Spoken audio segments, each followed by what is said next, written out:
Chris Godinez, licensed professional counselor, also the host of We Need to Talk on every Sunday at noon, and then I post these videos up to, stuff and things. This video is for educational and informational purposes only. The views and opinions stated herein are mine and mine alone. They do not represent the ACA, the APA, or any other damn therapist for that matter. Boom! Shakalaka done. I'd like to thank my sponsor, BetterHelp. BetterHelp, BetterHelp.com/Chris Godinez. They're an online therapy company. They are international. I have gotten great feedback from people using them, so thank you, BetterHelp.com/Chris Godinez. Okay, today's question. I am helping out my dad, who is extremely religious. When I set boundaries with him, he obviously doesn't like it, and he tells me that the devil is going to punish me and my blessings will go. How do I mentally protect myself? Well, I'm a smart aleck, and I probably would have said something like, gee, judge not lest ye be judged. But you don't want to do that. So, because I did that with my dad, because I just was like, oh, no, we're not going to play that game.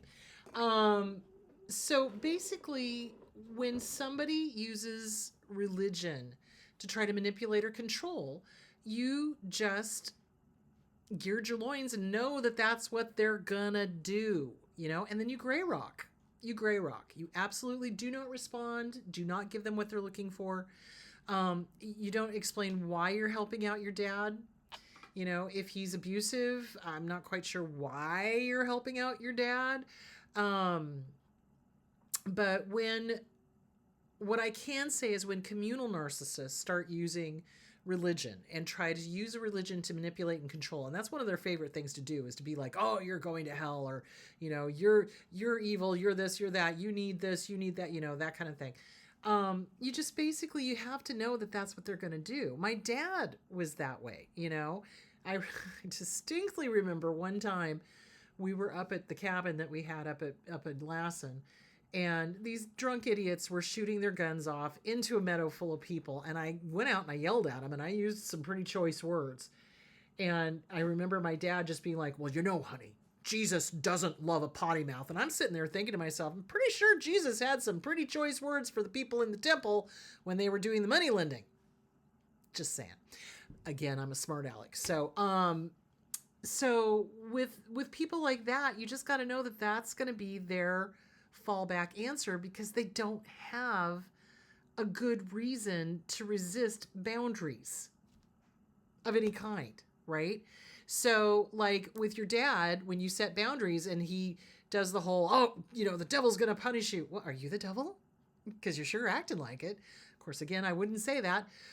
Well, I probably would, but you just got to know that that's what they're going to do, because really, what are they going to say?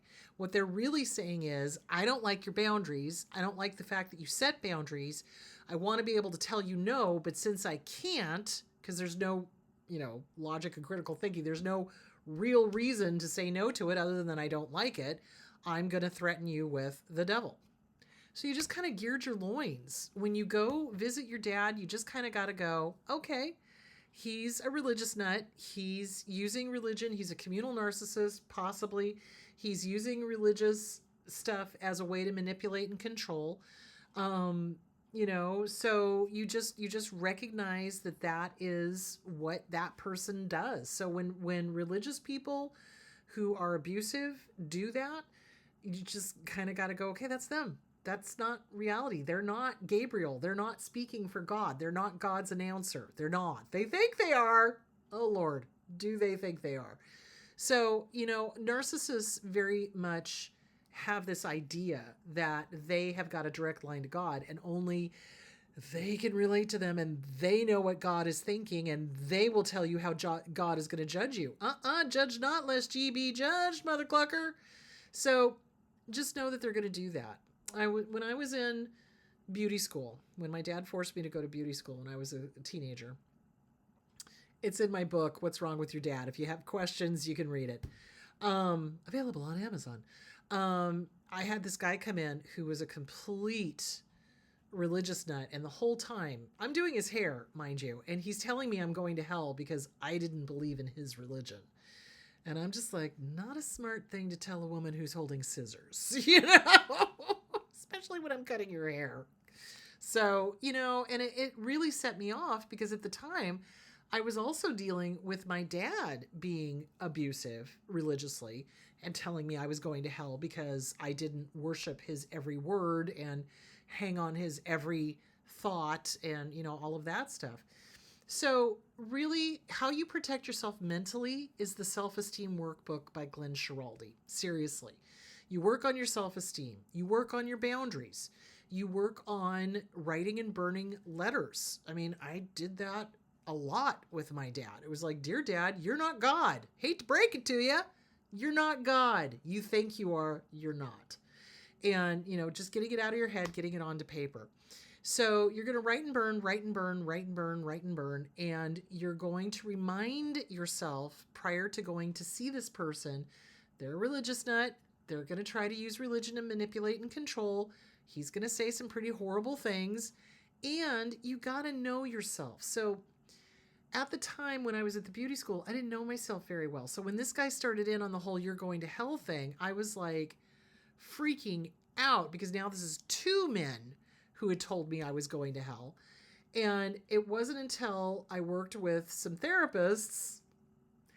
Actually, I worked with Ruth in high school on this, but then I also worked with another therapist when I was in college. And, realizing it was like, they're talking about themselves. They're not talking about me. They don't know me from Adam. They don't know my heart. They don't know what I'm doing. They don't know me. I need to know me. And so working on yourself and working on your self-esteem and knowing who you are is going to gird your loins, essentially. Because, for example, this week I had a person who doesn't know me from Adam get onto one of my social media things and just tell me what a horrible person I am and I'm hateful and I'm this and I'm that.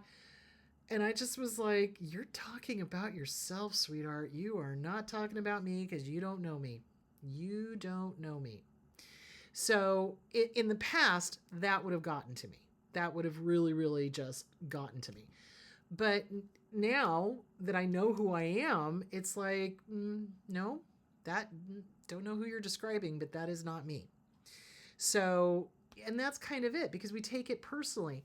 And especially when it's a parent doing it.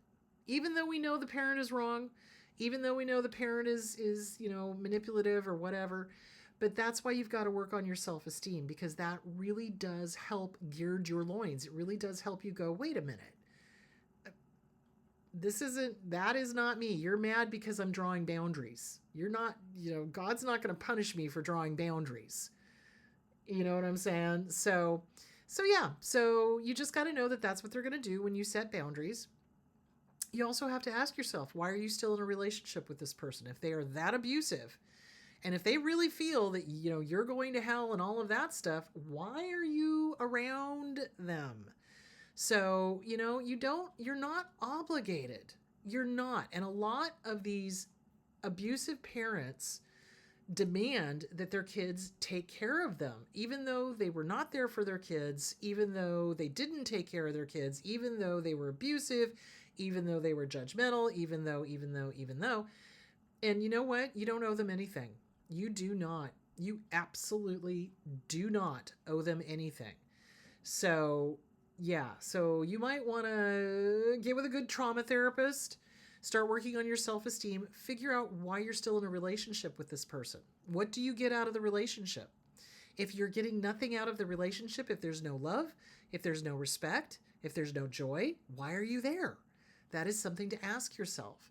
And it is common with parents who are manipulative and abusive that we feel obligated, fearful, guilty, etc., or that we're hoping that they're going to recognize our worth and thank us and be grateful and see us for who we are. And they're not. They're not. If they're judging and nasty and vicious and abusive, really think twice about being in a relationship with this person. It doesn't matter whether they're your parent or not.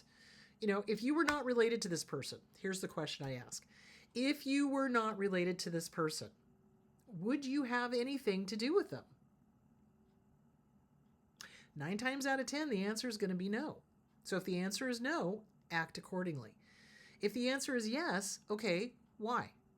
They're abusive. They're judgmental. They make you feel like crap. You feel like you need to protect yourself. Why are you wanting to be around them?